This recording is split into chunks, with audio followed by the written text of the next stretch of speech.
What's up, guys? Welcome to today's new episode. We are going to do a UFC recap. I'm going to share my thoughts on UFC 322. We did our predictions out in Rome at the Coliseum. I thought that was pretty dope. We did okay. I think we got 7 out of 12 fights. Usually we get around 8. We got like 7.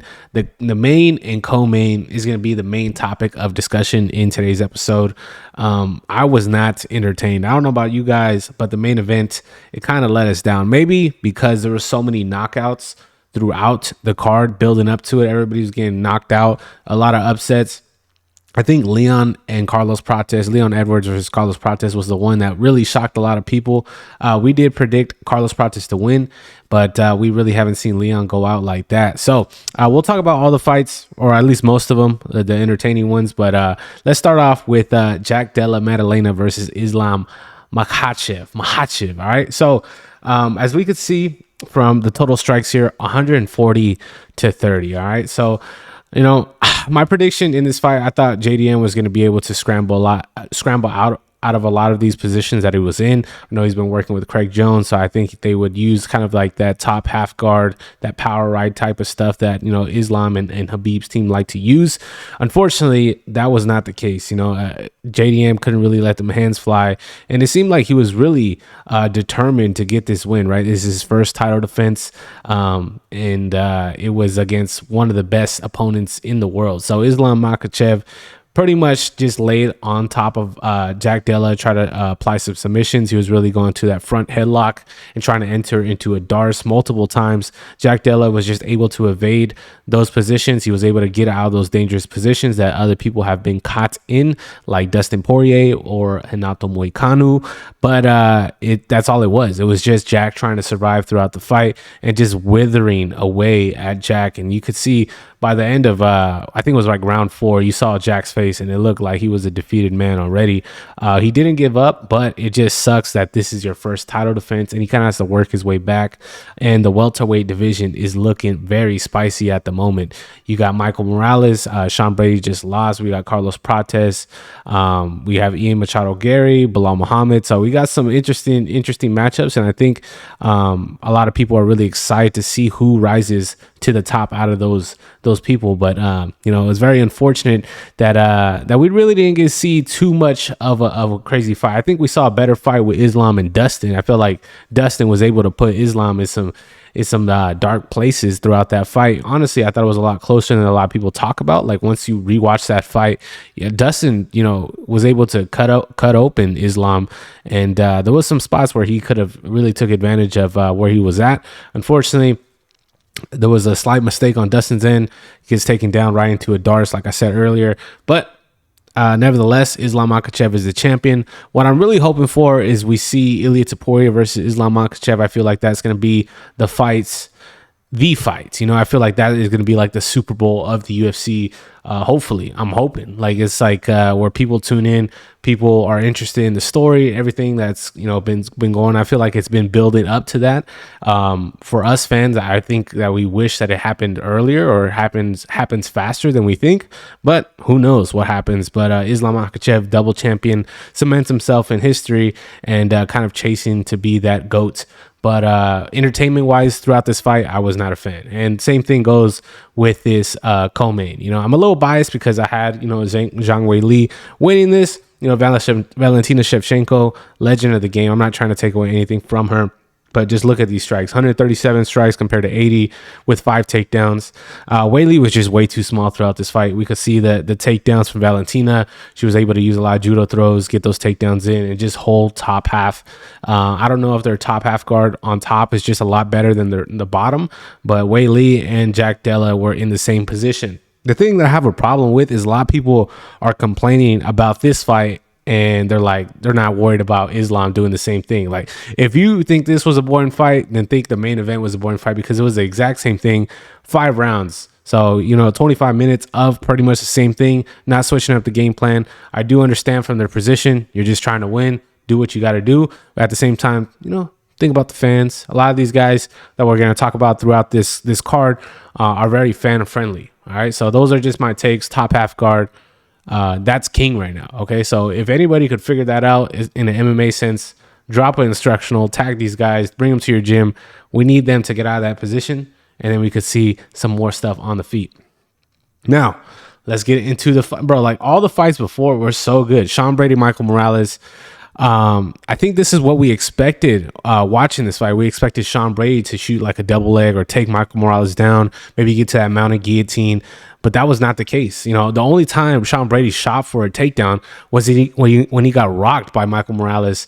He got hit like in the back of the head, like right on by the ear, and Michael Morales puts him out. Maybe the ref stopped the fight a little early, but hey, man, it shocked a lot of people, and I do think the fight was over.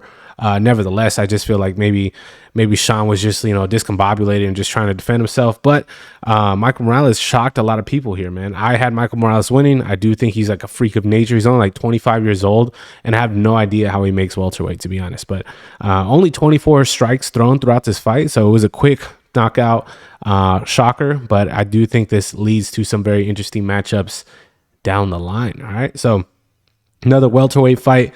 Like we talked about earlier, Leon Edwards versus Carlos Prates. Okay, this one went to round two, more of an even fight. You know, the Sean Brady, Michael Morales was more one-sided. This one was pretty close. The striking was back and forth. You really couldn't, go either way with these guys. But once Carlos Prates, hit, it seemed like it was like a jab, right? If you guys could correct me if I'm wrong. It was just like a straight right hand that ended up putting Leon Edwards out. And like what happened once he got knocked out, it's like you saw Leon Edwards smiling, looking up, and then you see Carlos Prates kind of finishing going hunting for the kill right afterwards. So it's just, I don't know, it kind of threw me off the way that ended up happening. Like I was actually on a plane during that fight, and I was just like, well, I couldn't even really comprehend what happened just because it was so close. You know, when you're locked in watching a fight in the moment, you're like, oh, I don't know what's going to happen. And I didn't really expect Carlos Prates to end the fight like that. But like I said, those are the fights that we like to see. It was even on the feet. Both these guys are not really known as to be grapplers. I mean, I love jiu-jitsu. Don't get me wrong. I love wrestling. I love grappling. I think that Aljamain Sterling versus Movsar Evloev was a great fight grappling wise. But I just think it's people like stall. You know, people are just really trying to, pick their spots where they're really good at and try to hold it. And I just, as a fan, I can't be too picky just because, I'm not in there. I'm not the one in the cage, fighting for my life. But, a lot of us like to see good fights like this one, Beneil Dariush versus Benoit Saint Denis. I had Benoit winning this, and he won in 16 seconds. A little weird, Beneil missed weight. It was kind of like a weird position that he was in, but he had a great performance against Moicano, who really showed that gas tank. And I was thinking maybe it was going to go to round 2 or 3. I was wrong. Dariush had a few good calf kicks to start off, like 10 seconds in, and then he gets put out and he like folds like a lawn chair, and it's like, oh, the fight's over. That was quick. But Benoit Saint Denis kind of made a quick bounce back after those few rough fights that he had against Dustin Poirier and Renato Moicano, and now he's looking like a lightweight contender. And I'm not saying he's going to fight for the belt next, but I do think if he has maybe 1 or 2, he'll be in the discussion. We're gonna have to see what Patty and Armin and Dan Hooker are up to, but Beneil Dariush, I think he bounces back. Maybe he had some mental stuff going on, but going out like that is not very good. Once your chin goes, it goes, and he has gone out a few times.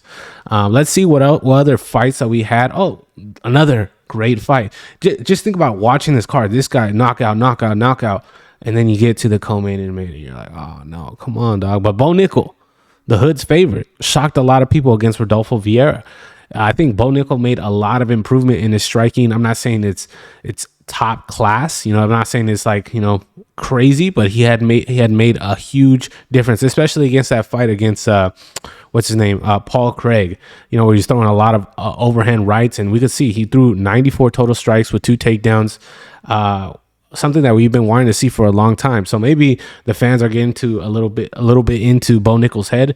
There's good and bad sides to that, but he made the adjustments and got a head kick knockout. Okay, none of us really expected him to look like Leon Edwards in there, and he ended up getting him headshot, dead.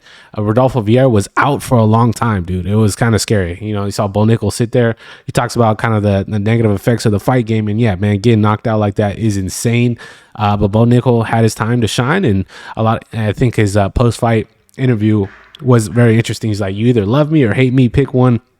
And I like Bo Nickel. I just think that some of his skills are not fully developed yet, especially when it comes to striking. But look what he did now. So like we can't really say much, you know what I mean? So I do think, you know, the fans, they're very fickle. You know, it's a very what's it called?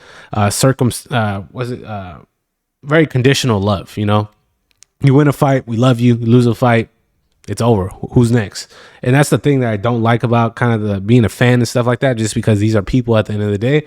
But, you know, it is cool to see highlights and see, you know, actual martial arts being displayed in front of everyone right now, real time, the show. So Gregory Rodriguez gets a win. Aaron Blanchfield ends up subbing Tracy Cortez. I actually like that rear naked choke.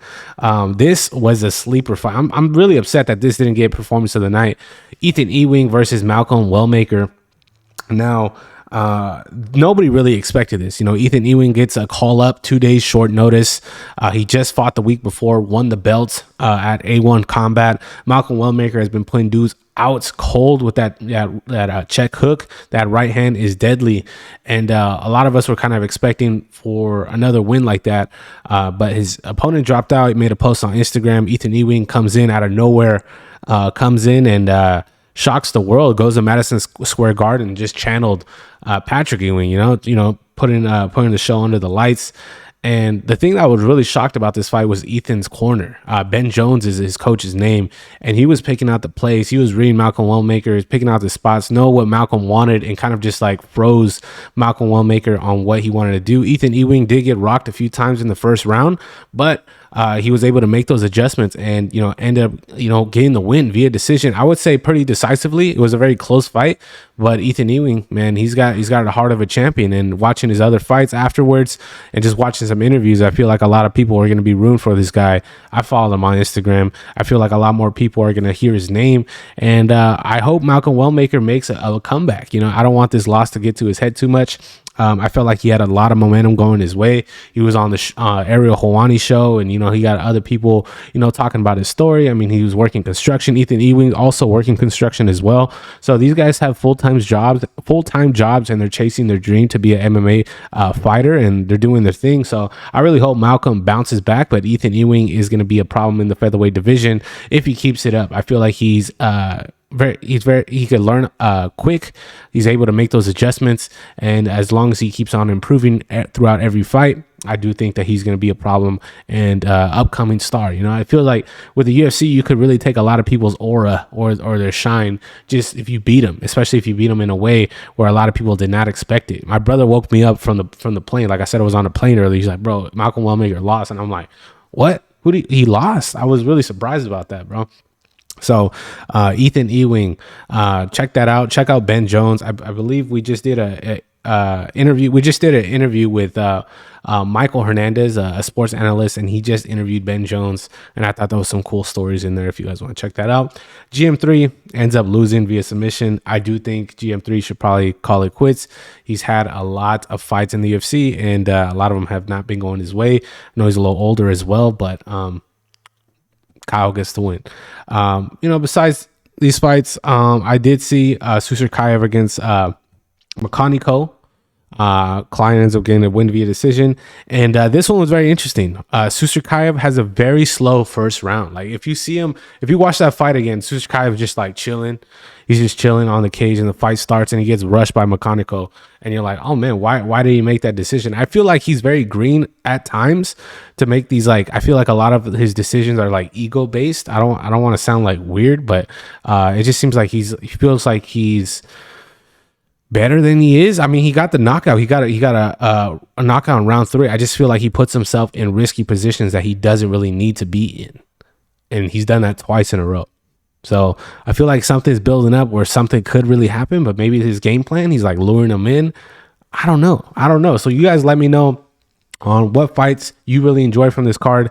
Do you feel like Islam Makhachev is the GOAT? Is he better than Khabib while being double champion? Do you think his fight style is entertaining? I'm sure he's not going to fight like that every time, but you know, I'm very curious on what you guys think. And let me know about Ethan Ewing. Are you guys a fan? Did you guys enjoy the fight? Did you watch the fight? let me know. And if you guys want more videos like this, just say it in the comments. I'm here. I'm all ears. You know what I mean? But yeah, man, I love the UFC, and I'm gonna watch next week, and we're gonna have our predictions for Dan Hooker versus Arman Sarukian in our next episode. So I have to do a little bit of studying for that one though, because a lot of the names I cannot pronounce right now. I'm not gonna lie to you guys. So like I said, leave a like. We out. Peace.